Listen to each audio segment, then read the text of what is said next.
Lila datang naik kuda mau bungkusan tilu nunggu setengah racun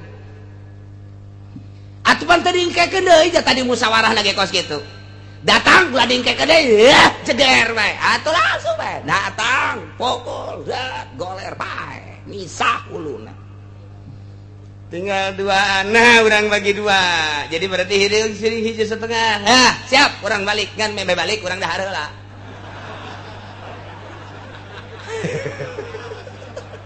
atuh dalah hareula aduh jadi mak-mak lapar teh atuh teu kebel molotot molotot kabehan mun sia molotot mabok aing mabok ye mabok nang racun paeh kabeh emas ngagoler tilu jelema marabok kabeh paeh bae geus kabeh nu hiji dibunuh nu dua mah ku racun teu kebel Kangjeng Nabi Isa datang deui ka dinya jupan ngagoler ieu kabeh tiluan naon ieu emasna area keneh jelema ngagoler kabeh munajat ka Gusti Allah Gusti abdi nu teu cinta dunia jeung nu embung dibarengan ku jelema cinta dunia kabeneran nu ku abdi geus diserahkeun embung dibaturan teh kok jadi ngagoler kabeh abdi minta petunjuk ti Gusti aya naon ieu kok jadi paraeh ngagoler kabeh anu miliki dunia dibere ilham sakumaha tadi tah dunia mah ujung-ujungna mah kos kitu tuh nu mantak maknya atuh urang hayang sakadar sekupi kudu ngajual agama ka Golkar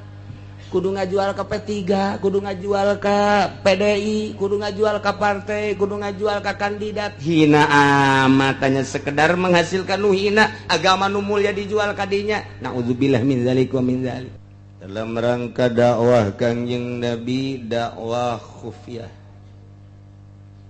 lalaunan dakwah teh beres terus Kangjeng Nabi door to door tilawang kalawang dari seorang ke seorang lalaunan Kangjeng Nabi terus di pasar-pasar di kerumunan-kerumunan manusia dakwah na Kangjeng Nabi ya Allah kita nyampaikan bahwa pangeran teh Allah kita nyampaikan bahwa anjeunna yakni Kangjeng sebagai utusan Allah subhanahu wa ta'ala Kangjeng Nabi dakwah teh horenganan dicaci maki diciduhan Kangjeng Nabi teh dihalang-halang Kangjeng Nabi teh dakwah teh geus puguh penghinaan ti kafirin terhadap Kangjeng Nabi lain sakadar eta Kangjeng Nabi dihadang supaya ulah dakwah geus puguh cacian jeung makian mah diciduhan mah dibura Kangjeng Nabi geus biasa kadang pelebah pelnah Kangjeng Nabi keur sujud di tendeunan kotoran onta dina pundakna dakwah Kangjeng Nabi Masya Allah mata urang kuari sebagai penerusna kakarak diomongkeun mah atuh ulah sok haju nguringkak bae abong-abong boga besi teh tenang bae heula geus biasa jelema deuk diangkat ku Gusti Allah dicoba heula mentalna datang ka mana deuk dijadikeun kiai ku Gusti Allah dicoba heula nyaan ieu teh jadi kiaina deuk nuju ka aing apa deuk nuju kana dunia dicoba lantaran Kangjeng Nabi na baheula kos kitu dipanggil ku Abu Jahal teh mad lah geus kieu bae kuari mah sia ulah sok haju ngajakan kitu bae kuari mah aing mah deuk nanya bae ka sia mad da sia alo aing ieu sia ngajakan kitu bae tah pilih bae deuk hayang jabatan ku aing dijenengkeun sia deuk hayang harta aing deuk kumpulan jang sia deuk hayang awe pilih awewe anu mana lamun urang dikitukeun mantap entah dikitukeun ge jangan proposal urang mah nyieun ka ditu Masya Allah kakarak kandidat datang bae kandidat geus bekah liang irung asana kabangun ye dapur mah ieu sial teh kiai bloon jasa pancenah deuk ngahayukeun agama edan kok geus kitu mampir heula atuh lambat mah dakwahna tuh Kangjeng Nabi mah kos kitu pilih ku sia mah hayang jabatan milih sia dijenengkeun di mana ku aing sia hayang hayu jaka kawasan aing Mekah mah hayang harta aing ge kumpulan atau nu aing geus dibikeun kasih asal tiang ulah ngomong bae riben aing mah kasihan atau hayang awe pilih ku sia awewe hayang hiji hayang dua hayang tilu potongan nu mana bebeda ka uwa ka emang ka dieu ieu teh emang sia insyaallah eta ka kos kitu geus dihadang dicaci dimaki diroga hala Kangjeng Nabi teh hese bae terus bae ditawaran fasilitas tetep bae Kangjeng Nabi memang ai disebut teu butuh abdi makana dunia atuh Jawa meureunnan dahar maosok ngan abdi mambung kitu kene jabatan be mang dibere jabatan teh sarua jeung di Bang Baluhan pundak abdi teu hayang abdi mah adapun awewe air sebar sebayangan mang abdi mah teu sambarangan lamun cak Allah henteu mah henteu bae. Henteu abdi mah teu narima Kanjeng Nabi mah masyaallah. Kiai Kuari. Jauh, jasa jauh jasa. Masyaallah.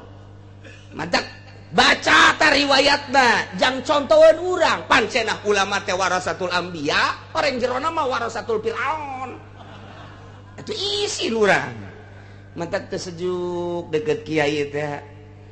Urang kali itu yuk kak guru wah aing mau moal kakak ditu emang kunaon nyana keur ngajakan pilkada si eta hareudang malah teu sejuk urang kali itu yuk ka guru yuk urang ziarah minta berkah mo aing kunaon kita mayaran apaan sah sia nyana kredit guru kurang duit teu betah pan urang ka imah guru yuk ulah mung aing mah siang ka ditu bae kunaon guruna yang kawin deui cenah cek jeung panengankeun cenah nu bahenol. Tuh kos kitu awat guru. Lain lepak ka dieu ceng pilkada mah pilkada bae si adet milih ka mana atuh mangga bae hiji ulah sok narima kana pemerena kadua lah ulah diilueun kos kitu mah sia memilih pantiis murid tiis. Awas ya mun teu milih ka dinya ngisin-ngisin mama. Mendingan digantung mama kos gitu mah lain iskeun situasi Masya Allah hadapun nyana datang atuh datang lu masalah aja silaturahmi Waalaikumsalam abdi boga perniatan ye deuk hayang jadi bupati oh bagus bae ngadoakeun atuh sing bener mimpina meujeun akan ngomong sakitu ieu malah haju SMS bener kan pun SMS kan beres ayo diancam mal dia aku murid sia lamun teu milih ka si eta geus aing mah pepegatan datang ka dieu tolak tilu aing jeung sia Kiai Barloon teu deuleu Kangjeng Nabi masyaallah kabita ku pamerena ambay-ambayan ka ditu geus ulah dijadikeun padoman kiai kos kitu mah lantaran teu ngajakan sejuk nuntun ka Gusti Allah asal teu nuntun ka Gusti Allah geus urang mah pokona mah kanta mah wauh kebo bae jeung kos kitu mah ulah wau sapi mau bae nah ieu Kangjeng Nabi teh dakwah teh kos kitu pahit tapi Kangjeng Nabi murigi satu instruksi ti Gusti Allah kaula teh kita nyaritakeun nauhidkeun manusia ka Gusti Allah dituntun manusia Allah anu nitahna kumaha bae pasti ditang tayungan ku Gusti Allah. Acenah paeh, meureun geus waktuna kudu paeh. Tah lamun kos kitu mah urang boga tekad mantep jasa. Mantep jasa. Ieu kuari kan nu pinter mah loba, nu yakin nu hese. Nu yakin nu hese. Cek Tuan Syabdul Qadir neangan nu pinter, hiji 1000 datang. Babari jasa, tapi neangan anu jujur 1000 nu pinter, neangan nu jujur datang hiji geus jago. Allah karim nah ya Kangjeng Nabi teh dakwah kemudian begitu dakwah sakumaha kamari teh Kangjeng Nabi dihina Kangjeng Nabi dicaci maki lah mat ulah sok nyarita-nyaritakeun pangeran-pangeran mat kamari geus aya instruksi ti Gusti Allah fa'arid anhum hatta yakhudu fi hadisin ghairi baliran Muhammad cek Gusti Allah datang ka ira datang ka nyana ngomong nu lain nyaci maki Al-Qur'an datang ka nyana ngomong teu nyaci maki pangeran datang kanyana ngomong teu nyaci agama tah kuarimah balieuran tinggalkeun instruksi pertama instruksi kedua ieu wadzaril ladzina ittakhadhu dinahum wa la'iban wa lahwa wa gharrathumul hayatud dunya. Nomor kedua Kangjeng Nabi titah ngabalieuran ya titah ninggalkeun untuk sementara lain ditinggalkeun haju diantep henteu dibere pepeling lain ditiiskeun heula situasi jeung kondisina. Pantugas Kangjeng Nabi mah datang ka maot dakwah teh ngabalieuran jeung ninggalkeun teh untuk sementara kamari kesementaraanana datang ka hatta yakhudu hadisan ghairi hatta yakhudu fi hadisin ghairi datang ka teu ngomong nyaci maki datang ka teu ngomong ngahinakeun ka Al-Qur'an datang ka nyana pindah omongan datang ka dinya kayak datang deui anjeun Muhammad pertama nu kadua ieu tinggalkeun cek Gusti Allah wazar ai utruk tinggalkeun sementara alladzina taqadu dinahum jelema-jelema nu ngajadikeun agamana ya ada agama Islam alladzi kullifu nyana dititah asup agama Islam endahan dijadikeun la'iba walahwa heureyan bentuk keheureyanana nyana ngahinakeun Al-Qur'an jeung Gusti Allah bentuk kahinakeunana melalui penyembahan patung dihirupkeun ku Allah disehatkeun ku Allah dirizkian ku Allah aya nyembah ka patung bloon goblok tolol coba diayakeun ku Gusti Allah diurus ku Gusti Allah dimumule ku Gusti Allah salilah huruf teh kunaon atuh nyembah teh ka tangkal kayu diurus ku Gusti Allah dihirupkeun disehatkeun diberi fasilitas ku Gusti Allah kunaon tuh nyembah ka jabatan kunaon teu nyembah ka harta. Nah, ieu dua ya nomor kahiji jelema anu ngajadikeun agama sebagai la'iba walahwan. Heureyan, lalagaan. Nomor kadua wa gharrathumul hayatud dunya. Anu nipu ka manehanana gemilau kahirupan dunia. Anu dideuleu teh kemewahan dunia ku mata kasat. Anu ditudag teh kenikmatan kangeunahan suara anu ditampung ku ceuli anu diudag teh kasengitan dunia zahir ku irung anu diudag teh kaladatan makanan minuman dan lain sebagainya. Nah hanya dunia tak eta Muhammad cak Gusti Allah jelema nu ngaheureyan agama dijabikeun sebagai lahwan wala ibad tinggalkeun sementara. Nomor kadua jelema nu kabongboy ku dunia tinggalkeun ulah dituturkeun acak-acakan nih nuturkeun ku sekarang itu. Masya Allah ieu konsep yang urang memeh perang teh kos kitu tah memeh turun ayat perang ya Allah ya Rabb. Kahiji nomor kadua maksudna laiban walahwan teh ieu ittakhadhu ma huwa lahbun walahwun min ibadatil asnam wa ghairiha dinan lahum nyembah ka berhala sebagai agama nomor kahiji. Nomor kaduana ittakhadhu dinahum alladzi kullifuhu wad'u ilaihi wa huwa dinul Islam lahwan walaiban aisus sakharu wastahza nyana teh ngahina ka Al-Qur'an nyana teh ngawelewe ka Al-Qur'an nyana teh nyaci maki Al-Qur'an tah eta teh lahwan walaiban laiba walahwa besi cak Kangjeng cak Gusti Allah ya wahai bangsa wahai ibad wahai hamba besi sakadar dongeng di zaman Kangjeng Nabi dibuktikan ku aing sia di tahun 2000 dibuktikan Denmark nyaci maki Al-Qur'an tambah deui Setoni Rusdi nyaci maki Al-Qur'an jeung Kangjeng Nabi tangtangan baheulaku kitu Humaini ayatullah Humaini datang ka kuari hirupna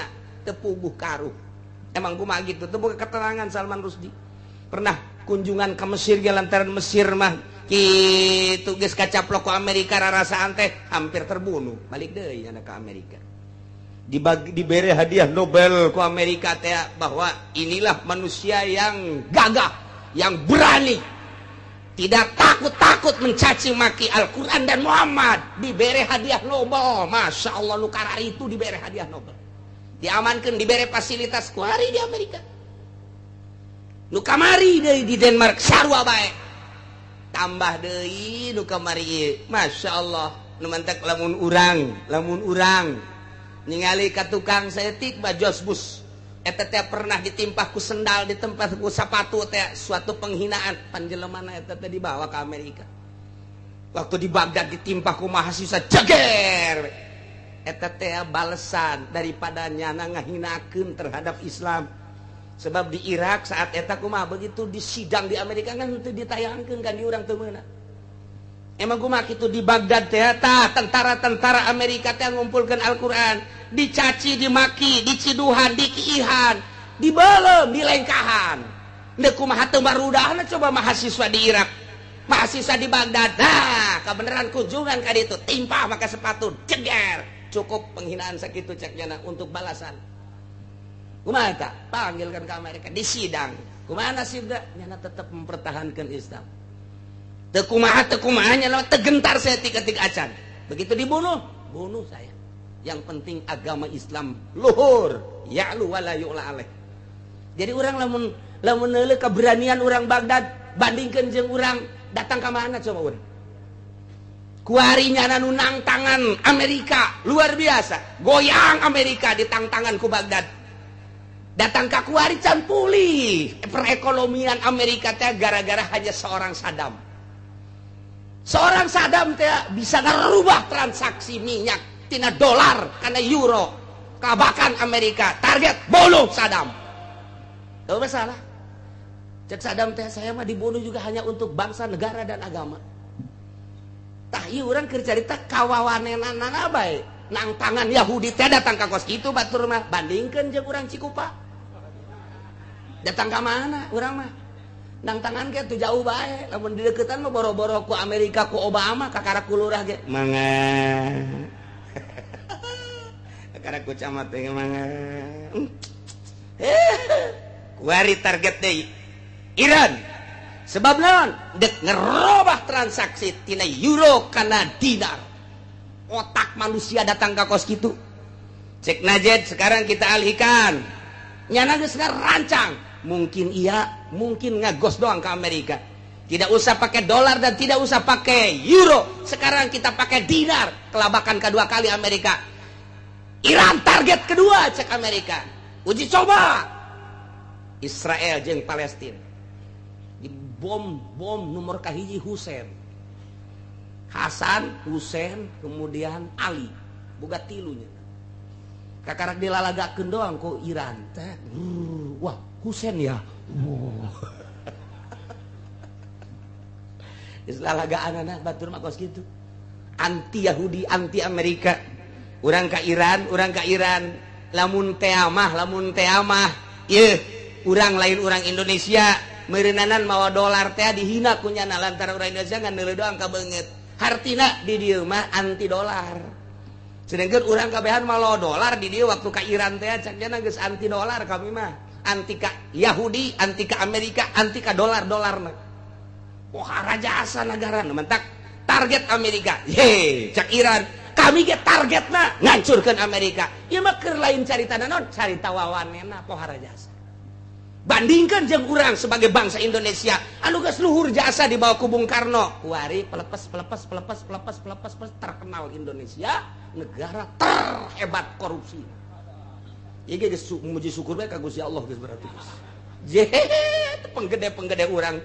Sakedeung deui tinggal ngancrok doang kadinya. Asana mau ngubrus sageun hukum.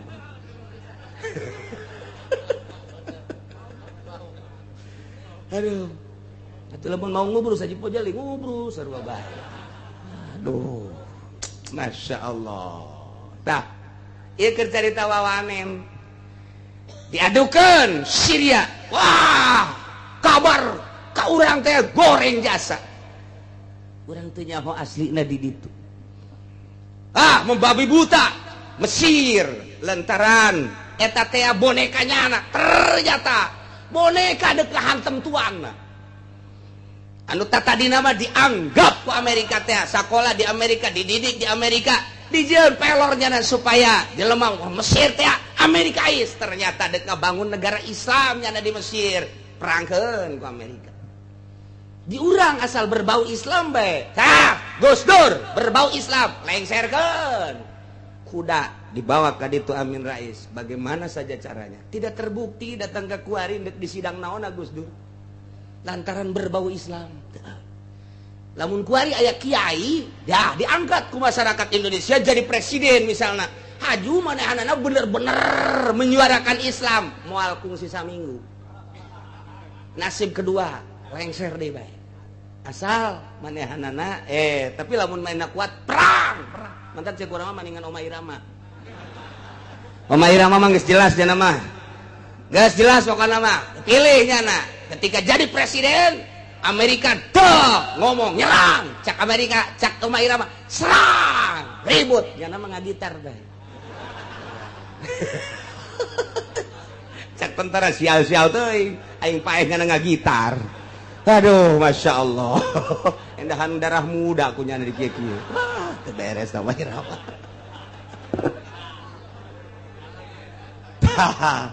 ieu keur carita Kangjeng Nabi contohin urang sing hade kakarak dicaci dimaki diciduan eueuh masalah heulanan Masya Allah.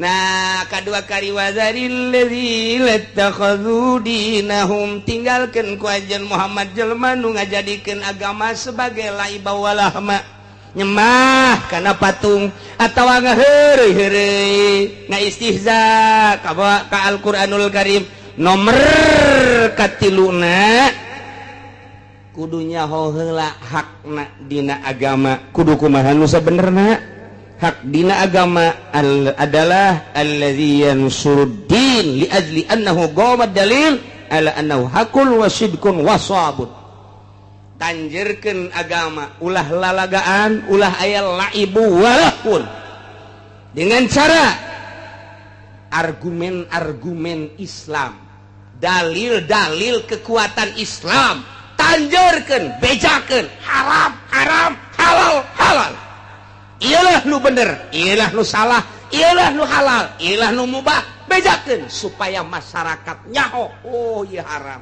oh ieu halal. Tos kitulah nanjerkeun agama secara pendidikan heulana.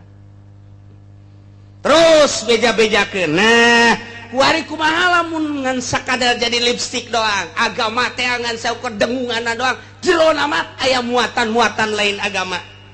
فَأَمَّا الَّذِينَ يَنْصُرُونَهُ لِيَتَوَسَّلُوا بِهِ إِلَىٰ أَخْذِ الْمَنَاصِبِ وَالرِّيَاسَةِ وَغَلَبَةِ الْخَصْمِ وَجَمْعِ الْأَمْوَالِ فَهُوَ نَصَرُ الدِّينِ لِلدُّنْيَا hilak bakal cilaka anu didengungkeun mah agama kunyana nu diomongkeun mah agama label agama moto agama misi suarana agama tapi horeng di jero nama liat tawassalu bihi akhlil manasib ngan sakadar hayang agung doang golongan organisasi supaya kadengena gede atau wariasa hanya untuk menyampaikan kepada kedudukan agama teh ngan sakadar jadi jembatan atau caraje jangan luhurkeun dirina kahiji tahta kahiji posisi riasa atau golabatil khosmi perseteruan keur meujina perseteruan ieu organisasi atau parpol digedekeun ku urang nama Islam lah hanya untuk perseteruan dunia atau wajamil amwal ngan sakadar jang ngumpul-ngumpul supaya kabeli sekupi kabeli apansa yang kabeli anu tak ieu make atas nama Islam tapi nu jelas man nasaruddin lid dunya ha ieu mah bakal cilakaning cilaka kuari pas jasa ayat ieu lamun aya jelema di parpol make Islam, padahal di jerona misina hanya sekedar untuk mengantarkan seseorang, padahal misina di organisasi hanya untuk mengantarkan, padahal misina hanya untuk golongan, padahal misina hanya untuk dunia. Baik karena agama. Nah iya hilak bin hilak bin hilak bin hilak. Ta asup kana ayat ieu. Wa dzaril ladzina takhadhu dinahum la'iban wa lahwa. Tinggalkeun kumaneh wahai kiai jelema-jelema anu ngajadikeun agama sebagai lipstik doang, hanya sekadar di organisasi jangan gedean organisasi padahal napas Islam nama bohongan, hanya sekedar ngagedean partai politik doang padahal di jero nama bohongan, jangan sekadar nganterkeun kana mansib, jangan sekadar nganterkeun kana riasah, hanya jadi kepemimpinan doang, hayang jadi menteri di parpol make Islam, hayang jadi presiden parpol make Islam, tah tinggalkan wadzaril ladzina takhadhu dinahum laiba walawa, tinggalkan ulah mimilu kos gitu, kecuali orang musyawarah kabehan yu orang nyieun partai politik napas Islam, siapkan ke orang segala-gala, ulah aya semu-semu di dinya teh, tangan ku urang, jang pemimpin partai saha, jang ketua saha, jang wakil saha, jang bendaharana saha, jang seksi kitu lain-lain sebagainya saha lu teger dina agamana dengan maksud kadanan orang revolusi ngerubah negara tidak demokrasi ka Al-Quran ka Islam atau minimal dikasupkan beberapa perda dek beberapa nilai-nilai Islam diasupkan ke orang kadinya, siap orang mah di tengah-tengah demokrasi nu acak-acakan orang nyieun partai politik orang mah Islam bae, presiden mah deuk saha nu penting urang mah kajungjung agama Islam, tah lamun ekos gitu dukung, lamun eueuh wa dzaril ladzina takhadhu dinahum laiban wala, tinggalkeun contoh kuari zaman petilu, waduh gambar nage Ka'bah pahara jasa, aduh hayang naon gitu ngaranna dipilih datang ke gambar nage Ka'bah, bagus lain lumayan teh, boh keur Ka'bah nu pertama oyag Indonesia, henteu goyang goyang mangke koma imah oyag-oyagan, wow suara P3 Soeharto datang ka ngeluh, mulailah nyian kekerasan supaya ulah dipilih atau supaya ulah menang, padahal geus setting sedemikian rupa ku Golkar, matak jahat biasa Golkar. Tetapi kapan eueuh misi Islam jadi bae. Presidennya tetap Soeharto, nyana dijaradikeun menteri dan lain sebagainya, urang rakyat atuh kieu bae sarua. Apakah aya hiji kitu nilai anu diasupkeun Islam kadinya ka undang-undang negara teu teu aya. Boro-boro diasupkan kemanusiaan yang adil dan beradab ge deuk dileungitkeun, henteu dipertahankeun eta teh kemanusiaan yang adil dan beradab, eta bae atuh perkuat aja eueuh eta sakitu sahengna petilu teh ganti ku ari mah ku bintang merosot, waduh salah ye penataan politik gambarna bintang salah, naik deui petilu teh wabah deui geus nyaho jerona teu beres, muncul di PKB, muncul di PNU, muncul di berbagai partai-partai Islam, hayang Wahabi PKS, pilih ku sia PKS, moal usoli ka dituna, moal marhaba sia ka dituna, sing hade sia ulah sambarangan milih PKS dan ngacak-ngacak di Indonesia tatanan teh PKS, pan cenah kieu nyaho aing cak Gus Dur, kadeleuna doang jenggotan bagus. Sendal non gara-garana calanana kahandap, wow ongkos Sunni luar biasa, jero nama Wahabi meles maka kadeuleu bae kamari pas keur sidang kula di ditu teh di jerona aya bugil-bugilan pada eta PKS eta nu kos gitu teh runtuh PKS, yes bohong berarti lamun nu dilaluhurna bae kos kitu komo kahandapna deuk ngomong naon sia, emang tiba heula ge teu bagus. Geus puguh partai FAN Muhammadiyah tama kos kitu mah urang geus teu asing deui, ngahiji di dinya jeung Persis. Ieu nu didukung ku NU PKB eueuh Gus Duran, atuh kan kamari ieu ge ngalawan cenah ka Gus Dur. dek nu mana deui pilihan urang ku ari mah geus engke mah urang mah sirana siratu mana atuh dukungan urang Golkar penjahat agama mah Golkar loba kiai nu tiges leku Golkar baheula ieu mah kenyataan bae ulah kasinggung Golkar mun balik bae ku ari keur ngaji kos kitu kaayaan Golkar mah P3 penuh tipuan dahsyat jasa nipuna PDI atuh tah manggeus kanyahoan ku urang henteu bau-bau acan ka agama bau ge henteu komo teu leumbah bau ge henteu ayo geus kumaha tuh emang di Indonesia mah kos kieu nah carita partai mah kos kieu di urang mah carita partai organisasi ku ari organisasi Muhammadiyah geus jelas aya organisasina kemudian atuh NU geus puguh aya organisasina ngan berangkatna doang nukur di omean berangkatna maknya organisasi NU ketuana bisa dibeli ku atut heran aing mah pancen adek galuhurkeun agama kok bisa dibeli ku atut konde bisa meuli atuh aing mah NU teh kumaha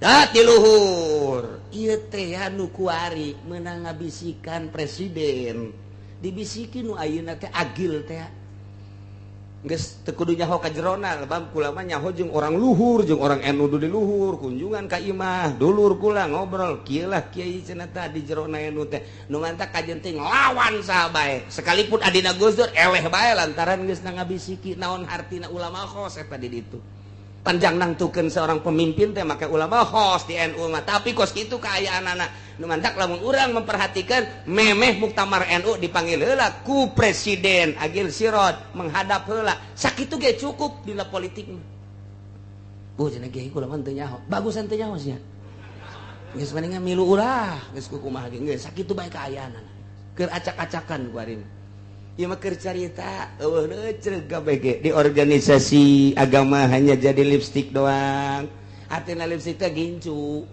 jadi hartina gincu teh kieu bibir teh dibeureumman bo bagus amat barang kana cai hideung padahal bibir sia geuneuk sial sagoing kadeuna beureum teh eta kos kitu agama ge kos kitu bagus yuk agama barang dikobrehkeun teh jerona sial geuneuk geus puguh parpol mah tah wari urang sikap urang kumaha nuturkeun ayat ieu di parpol geus eueuh agamaan di organisasi geuneuk agamana urang ku ari mah ngacukan ayat ieu sesuai jeung nu tadi dibacakeun wa dzaril ladzina ittakhadhu dinahum la'iban wa lahwa tinggalkeun ku anjeun partai-partai tinggalkeun ku anjeun organisasi-organisasi urang mah urang bae ngaminan bae geus silanan satungtung encan kadeuleu ku urang kandidat anu bener-bener napasna neuk ngabalikeun kana agama satungtung can aya ih salametkeun eta teh urang teh saruajeun transaksi per detik urang transaksi antara perintah jeung larangan per napas urang teh keur transaksi perintah larangan kuarik dibuktikan kurang nyolok urang teh eta teh bakal aya engke di akhirat bakal aya yai cek malaikat nun kulan ieu aya Golkar disolok ku yai naon dasarna yai Gusti Maha Uning lain naon ieu bisa jabok ngaku sia ambil teh ngaluhurkeun agama melalui Golkar hasilna dibere mobil cek malaikat jabannya ya anak buah seret kana raka seret kiai masuk Golkar diseret pasti jasa bae pokona aing mah geus pastikeun jasa lantaran tah ngacu ka ayat ieu la'iba walahwa zaril ladina tinggal eta teh lalagahan ngomong agama di Golkar teh lalagahan sedegeun urang titah ninggalkeun allazina takhadu dinahum la'iba walahwa anya teu kadenge ku cilisia aing mah keur ngajelaskeun ayat dengekeun ku cilisia khusus ka kiai aing mah geus khusus atuh komo ka sia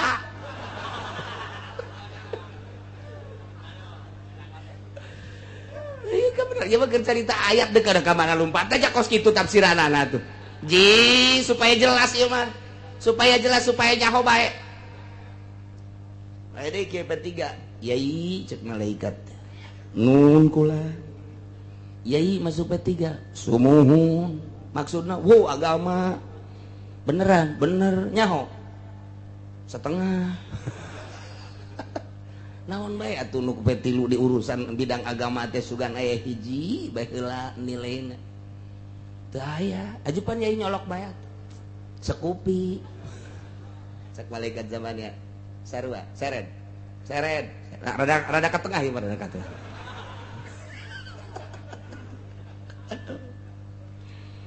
Kiai PDI Yai ya nyaho teu partai PTI sanes nyaho deui abdi di dieu teh jerona maksudna rek naon eta teh rek ngaluhurkeun agama henteu tah mah henteu rek agama rek naon atuh rek kikituan bae lah ibawalah wa seret ieu mah jelas jasa ieu seret sareret kabeh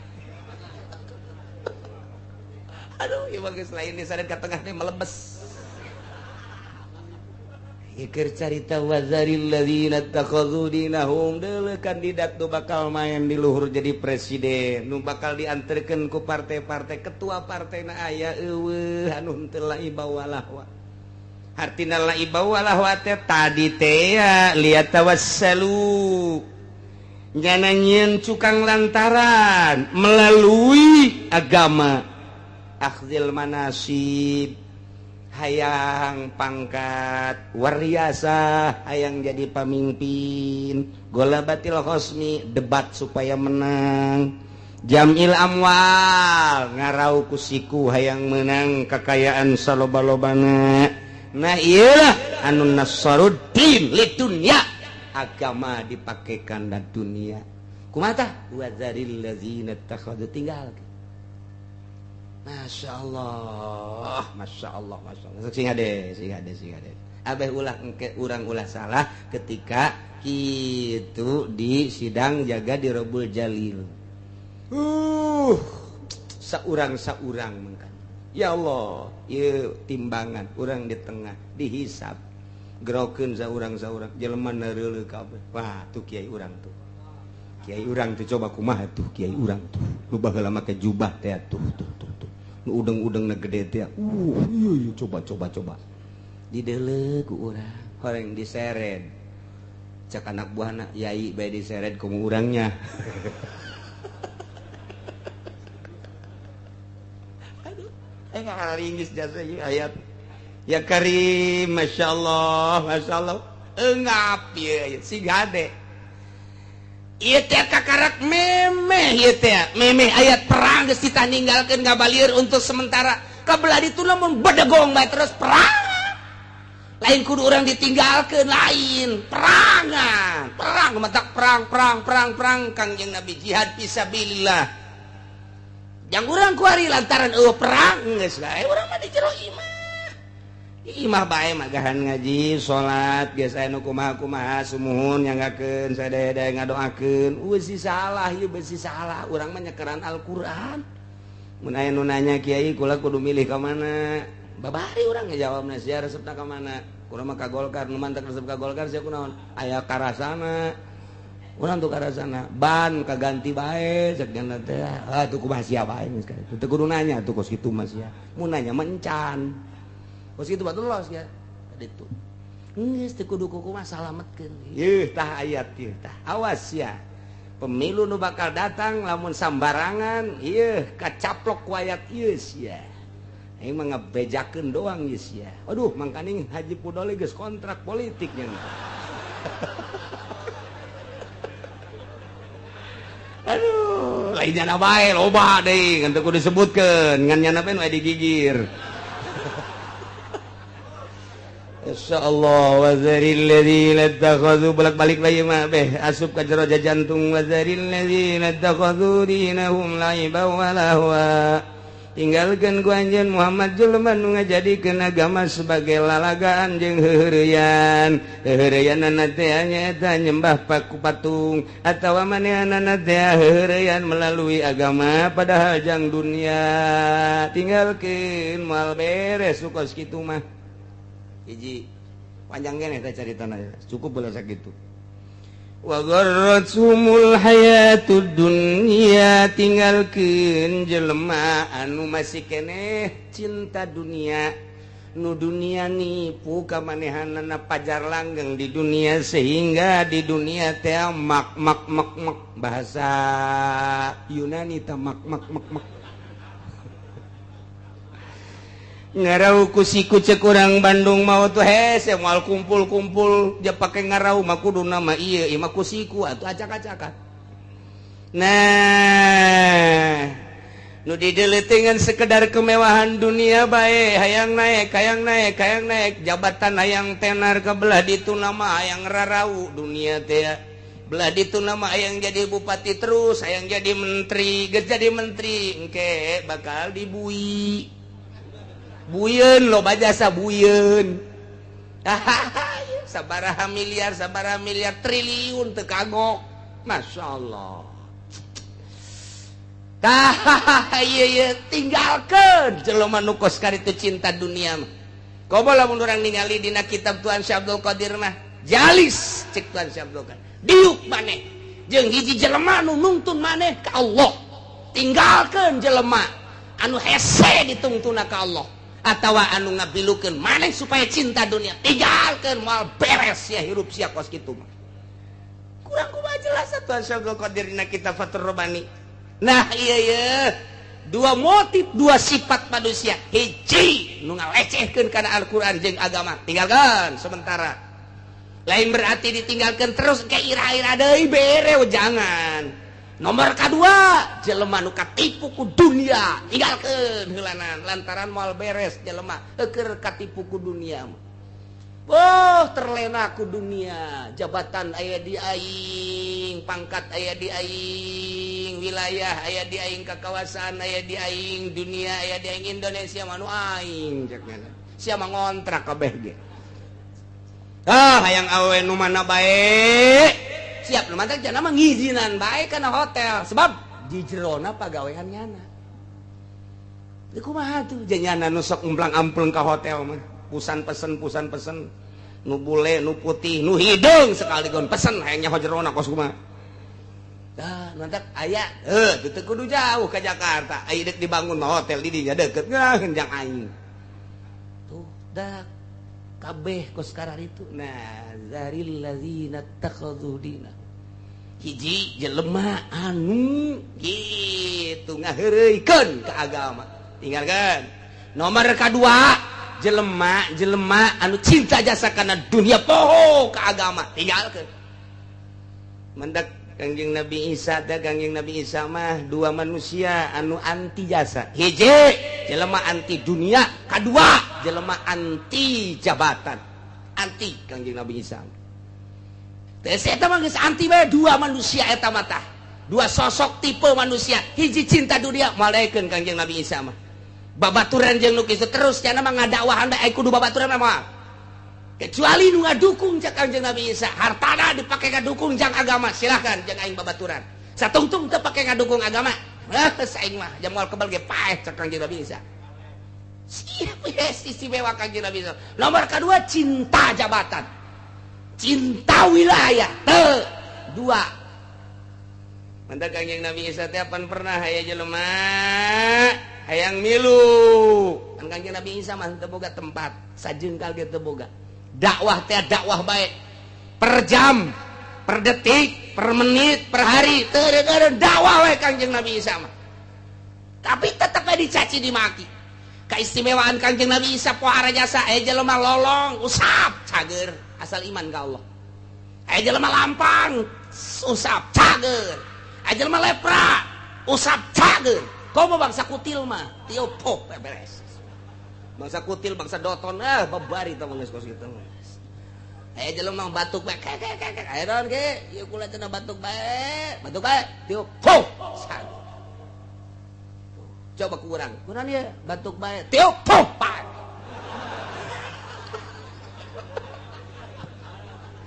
Aduh manjur jasa manjur keneh tah ge ngan ku Kangjeng Nabi Isa memanjur cager ku si kiai eta mah bae manjur keneh tah ge teu hese deui ulah deui we ka dinya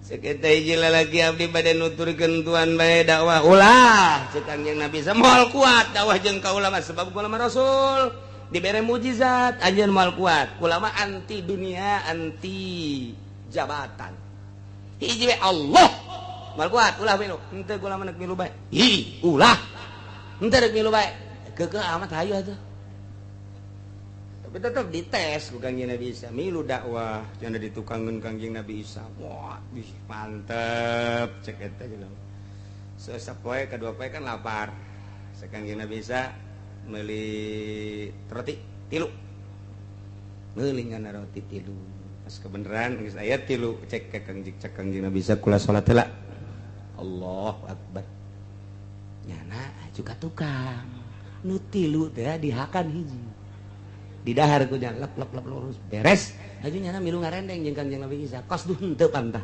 Allahu akbar nipu beres Kangjeng Nabi Isa salat nya nama malah salat deui Allahu akbar ngaleuwihan Nabi emang sok kitu pugu jelema anu make lipstik maka sok ngaleuwihan guru geus beres ge cak Kangjeng Nabi Isa urang dahar ke kula 2 rakaat deui waduh cak Kangjeng Nabi Isa Allahu akbar beres karak ngahari cak Kangjeng Nabi Isa mana rotina ye tah pan 2 kamana hiji deui dukanya pan kula mau salat tadi puguh geus dahar ku nya bandan ka tukang nya ngadahar roti blon teh coba eta ki Golkar teh kitu teh pokos heueuh cak Kangjeng Nabi Isa ieu 3 pan 3 ka mana ieu hiji deui iduka pan katingali ku tuan kula mau salat bae digigireun tuan padahal Kangjeng Nabi Isa mah pan jago jasa tuh boho zahiron wa batinan geus kadeuleu ya cak Kangjeng ieu tes ku aing sia guys, orang berangkat sajeroning berangkat Kangjeng Nabi Isa nyaritakeun kieu hayang nyaho nu ngadahar roti hiji sahanya yang maling roti tadi saha cek Kangjeng Nabi Isa duka mun aya mah babuk bae geus cek hebat biasa ngomongnya hebat galeuwihan Kangjeng Nabi Isa mah pan tadi sakadar hayang nyaho nya mah babuk bae habek pan ngaleuwihan eta ngaranna eta kos kitu masyaallah berangkat deui sagesa berangkat terus lapar sageusna lapar cek Kangjeng Nabi Isa kieu tuh aya uncal tuh digerokeun ku Kangjeng Nabi Isa iya uncal tol nyamperkeun ka Kangjeng Nabi Isa mah ditepak dong ngegoler tepak deui asak menang manggal nya lagi mau lotot bae cak cara hebat amat tuh tadi tuh kudu meuli roti cak cenah ieu kos kieu mah meuli roti segala ieu mah hayang nyaho nu ngadahar nu hiji saha nu mantak dikaluarkeun jajatan ge hayang nyaho kula ge hayang nyaho coba ku Gusti tebak coba saha tah mun setan mun jelema cak cenah teh ti kemabek lah eta teger keneh eta teger geus dilalagaku kitu ge teger keneh masyaallah cak Kangjeng Nabi Isa bener-bener ieu jelema tapi di angon wae heuh dahar beres dahar geus apa geus tepak deui tucal go udang deui geus berangkat cukup nya tercengah kieu babu eta ilmu pohara eta ilmu luar biasa cak nya teh bo paingan ditadakwah orang yang boga ilmuna heueuh eta teh hayang nyaho nu ngadahar roti sahanya cek Kangjeng Nabi Isa tambai habak lah ulah diengkekeun kos kitu mah jago si boga ilmu eta ku tenang jasa bangun teu boga salah kayak gitu percis kos ge Golkar kos teu boga salah nah kuari nyebrang model penyeberangan gede mun urang mah sadane gitu Cisadane eueuh jembatan nah ieu urang kudu nyebrang ka ditu cek Kangjeng Nabi Isa ieu tuh kula mah kumatuan bae itu gua mah akeup ke naon cek jalan ayo guys Kangjeng Nabi Isa ditepak doang cai pak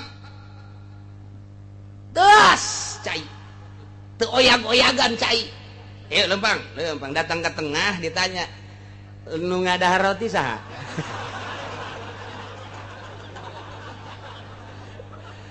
lamun ngaku salamet mun teu ngaku ceknya lamun teu ngaku oyag cai nya ngahuleng we ceknya ente bener ente duka tuh masa sugan nyaho anu ngadaharna ente berarti kajenteng paeh moal ngaku gengsi teh kos gitu pugu nyaho di partai TU agama bae nu diomongkeun teh pugu nyaho di pamarentah geus acak-acakan ngomong mah bagus bae ceknya mah teu nyaho meureun nu mabok ambalaya nu korupsi nu maling dihandap mangan sakadar maling kotok maling kebo di luhur triliunan masih keneh gideg keneh mah cek Kanjeng Nabi Isa ieu masih keneh moal waka ngabejakeun saha atau tengah teu si kula mah embung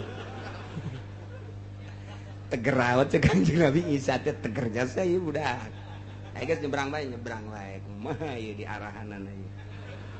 Nah, aya lapangan gede dikorek ku Kanjeng Nabi Isa tek aya 3 batu gede segede hulu di jero hate Kanjeng Nabi Isa jadi emas ya jadi emas sok gede hulu jadi emas kabeh 3 cak Kanjeng Nabi Isa ieu bagi 2 urang bagi 3 ieu tajang ente ieu jang anak Ujung orang misah jadi lah geus lah bang babagi eta nu hiji deui jang nu ngadahar roti ulah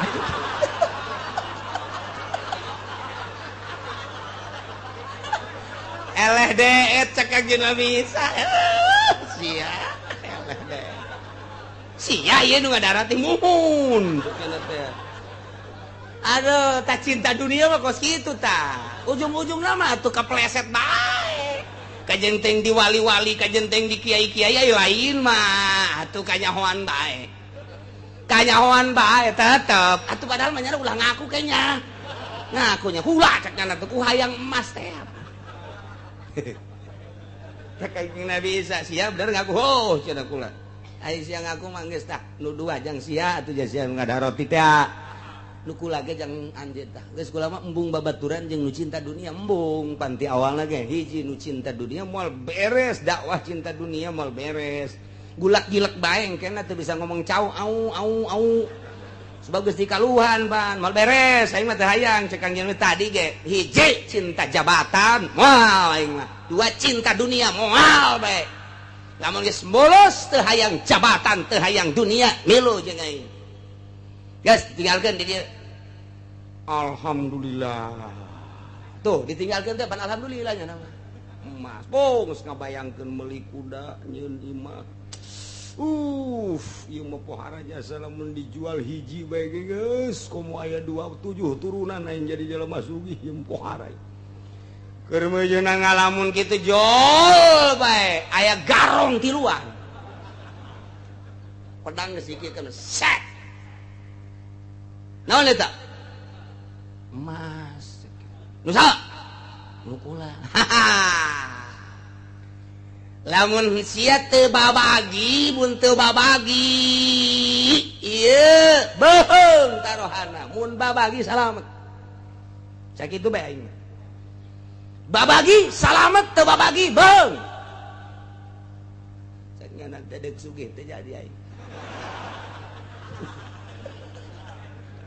geus gahayal kuda imah tanah kawin deui malah main geus mah minta salamet bae kula mah bagi sia mangga 2an lain 3an bagi 3 mangga jadi garongna 2an bagi 3 nya sering hiji nuhun gas tah jeung sia nu bogana jeung batur aing jeung aing cek kepala garong ngan kieu aing geus 2 poe teu dahar cek garong nah ieu mah salah saurang meuli heula sangu meuli roti aing nungguan di dieu bari istirahat ayo itu mangga cek teh ya otomatis anak buah garong teh ka ditu di jalan nyana ngahayal aing deuk meuli dahareun lah geus bae mantep jasa diracun ku aing geus nyana dahar paraeh ku aing kabeh mantep jasa kepala garong ge deui sarua musyawarah nya ada di dinya ceknya nangis baik ulah hese-hese di mana-mana datang itu nu meuli sangu nu meuli roti geus ulah diingkekeun deui urang paehan bae kuduaan yuk jadi urang bagi dua siring hiji setengah oke cek dana ieu ide bagus ieu geus beres ya sip geus komitmen nya sasalaman ge lain kieu buk sasalaman ondo eta kos Pilihlah datang, kuluk naik kuda, mau bungkusan tilu, nunggu setengah racun. Atupan tadi ingkekeun deui, tadi musyawarah lagi kos gitu. Datang, gula ingkekeun deui, ya ceder bae. Atuh langsung bae, datang, pukul, goler bae, misah uluna. Tinggal dua anak, orang bagi dua. Jadi berarti hiji setengah. Nah, siap, orang balik, kan mebe balik, orang dah hareula.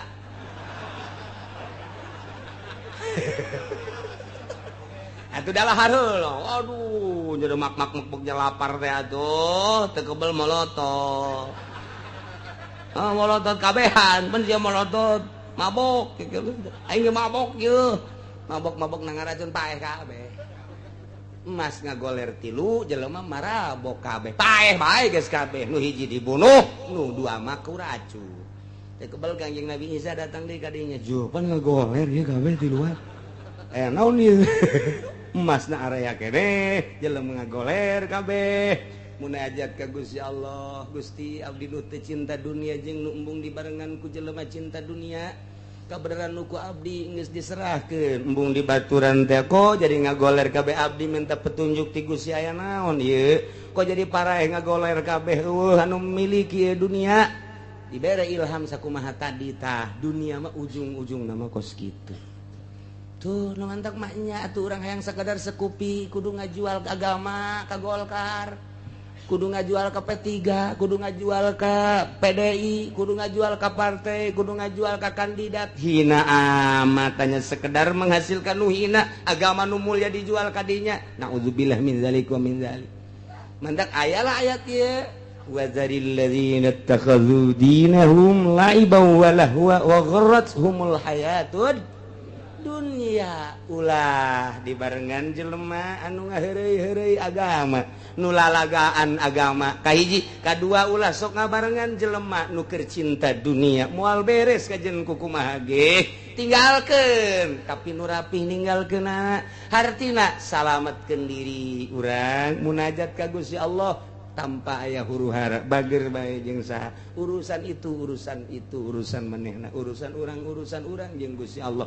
Mun dicekel ku kiai, ku ustad, ku santri nu kos kitu, agama jadi teger. Mun dicekel ku bangsa pemerintahan kos kitu, agama jadi teger. Mun babarengan pemerintah jeung kiai, motifna hiji we agama ulah pake lelecehan, Indonesia sadunia bakal pangluhur. Jelemana panglobana, negarana panggedena, negarana pangmahmurna, haju jelemana apik model kos kitu pemerintah jeung kiaina, agama ujianana lain di Mekah nu muncul teh di Indonesia. Mantak nama Syekh Nawawi di Indonesia, orang Indonesia dunia nyahoeun kabeh, Masya Allah. Ngaran Bung Karno sebagai politikus lain sakadar di Indonesia, dunia nyaho kabeh. Ngaran Gus Dur dunia nyaho kabeh. Tah kos karar itu mantak ke ulah hayang urang masur asal pas jeung Al-Qur'an jeung hadis. Satungtung aya urang di dinya Al-Qur'anat melo, satungtung eueuh los. Cenah urang bakal moal diambeun atuh ke jelema. Teu kudu diambeun ku jelema, cukup ku Allah. Jelema nu ngambeun ge bakal modar. Gitu bae sih hese-hese amat sih. Jadi geus mantep mantak babari neangan nu pinter tapi hese neangan nu yakin. Gitulah dunia. Geus mantep jasa kiai magahan ngaji boga pondok pesantren. Murid nangis bararisa salat, belajar dinyana nu tatadina wudu terapih jadi rapih, nu tatadina salat terapih jadi rapih, nu tatadina teu ngazakat jadi ngazakat. Berarti kan kiai lain sambarangan, aya ikhlasan kajen kumaha ge. Ka dieuna osok dibabawa, dijemput ku camat ka pendopo, gitu kan? Terus kabelah ditu terus ka ditu kan ngaji di nokos gitu mah otomatis kudu menang kasinggung nggak bagus-bagus nu jore italah didinya ku Gusti Allah dicoret sia ku aing di nonaktifkan ih pugu barang jorek kan kudu dibagus-bagus bae pugu bupati teh goreng urang kulantaran geus kabeungkeut ka ditu teu bisa ngomong jelas dibagus-bagus bae ku urang teh urang jeung gubernur lantaran geus kabeuli ku gubernur barang jorek dibagus-bagus bae komo nu kuari mah barang bau sia suri kos ngarti bareng jeung presiden urang ayo aya presiden dinya urang titah muludan titah rajaban ngaji atawa urang tetep bae kudu bae ngalem kanyana jah raja mah kudu di alem bae barang goreng di alem cak Allah ku tolol-tolol teuing sia ku aing dibere ilmu Quran ku aing dibere ilmu hadis tapi sia teu bisa ngajelaskeun gas ku aing moal dimangpaatkeun teu mabruk ilmuna masyaallah mantap atuh wayah jeung pemerintah wayah nyinggung-nyinggung ala kadar saeutik mah supaya nyana teh kapikir tuh oh cenah kiai aya deuk masur mah teh loba nu jari raja teh teu jaraheun ye dengekeun lamun urang geus jadi wali deuk di mamana ge cicing heg deuk jadi lurah deuk jadi camat deuk jadi bupati jadi presiden geus jadi wali mah sebab urang anti dunia anti jabatan eta mah hanya sekedar anugerah Allah.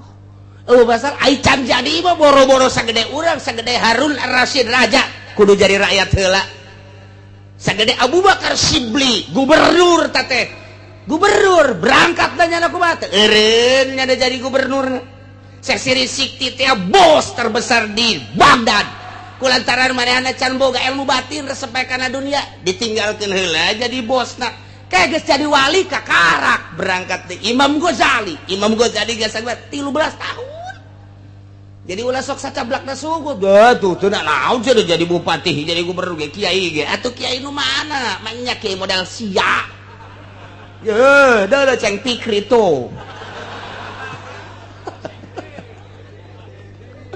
ya Allah ya Rabbi wa gharat sumul hayatun galak gasa dunia jadi orang teh okos kudu bisa kadeulina mah okos resep padahal teu gitu ulah padahal mah urang teh resep kadeulina kos henteu tipu tah mah maksudna nu bagus mah kadeulina resep emang bener resep ai urang mah lain emang kadeulina resep padahal mah bener-bener resep atuh sedang tah mah kos kitu mah pa bisa-bisa hirup jeung Allah Allah nu maha ningali Allah maha nguping Allah maha uninga per detik datang ke urang maot didelekeun ku Gusti Allah sing hade urang gulak-gilek diri urang ih sing hade jasa sing hade beusi salah sebab dititipan Al-Qur'an dititipan hadis kitulah dalam rangka dakwah menuju ridho Allah Subhanahu wa ta'ala dua jelema tinggalkeun Muhammad tapi ka ditulah wa zakkir bihi an tubsala nafsum bima kasabat laisa laha min dunillah